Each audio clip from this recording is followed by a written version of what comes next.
मौसम सरमा की बर्फबारी जारी है और वो किस तरीके से अपना रंग दिखा रही है यही आपको बताते हैं। सबसे पहले रुख करते हैं रूस का, जहां पर बर्फबारी जारी है, हर सू सफेदी ही सफेदी छाई है।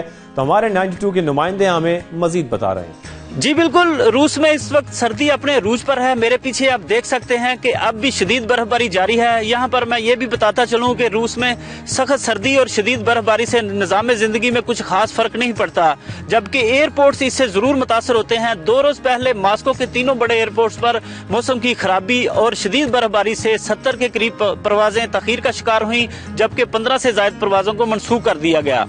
मॉस्को समेत रूस भर में बर्फ को उठाने के लिए मशीनरी का बेहतरीन निजाम मौजूद है, जिससे फौरी तौर पर सड़कों से बर्फ को हटा दिया जाता है और शदीद बर्फबारी में भी कारोबारी जिंदगी चलता रहता है। मॉस्को समेत रूस के मुख्तलिफ शहरों में बर्फबारी का सिलसिला जारी है। अगर दर्जा हरारत की बात की जाए तो मॉस्को में आज दर्जा हरारत -12 डिग्री सेंटीग्रेड है, जबकि सेंट पीटर्सबर्ग में -10, काजान में -11, उफा में -16 और रूस के सबसे सर्द तरीन शहर यकूतिया में -30 डिग्री सेंटीग्रेड है।